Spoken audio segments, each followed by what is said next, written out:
खबरें शोबिस की रंगारंग दुनिया से। साबिक air hostess, model, Bollywood Punjabi अदाकारा सोनम बाजवा ने एक बार फिर पाकिस्तानी अदाकार फवाद खान से अपनी मोहब्बत का इजहार करते हुए उन्हें हमेशा के लिए अपना क्रश करार दे दिया।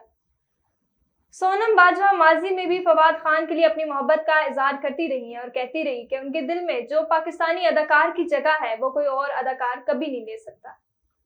मारूफ कॉमेडियन गुलकार चाहत फतेह अली खान के साथ उनके वायरल गाने अख लड़ी बदू बदी में परफॉर्म करने वाली मॉडल वजदान राव ने मुस्तकबिल में गुलकार के साथ काम ना करने का ऐलान कर दिया। हाल ही में एक यूट्यूब चैनल को दिए गए एक इंटरव्यू के दौरान मॉडल वजदान राव का कहना था कि चाहत फतेह अली खान के साथ काम करने पर मुझे बहुत तनकीद का सामना करना पड़ा।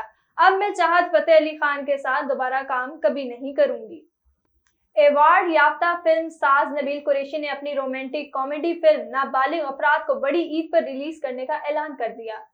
नबील कुरैशी ने इंस्टाग्राम पर नाबालिग अफराद का पोस्टर शेयर करते हुए इसे ईद उल अज़हा पर रिलीज करने का ऐलान किया। फिल्म साज ने नाबालिग अफराद का पोस्टर शेयर करते हुए ज्यादा तफसीलात फराहम नहीं की, ताहम बताया कि फिल्म बालिग अफराद के लिए बनाई गई है।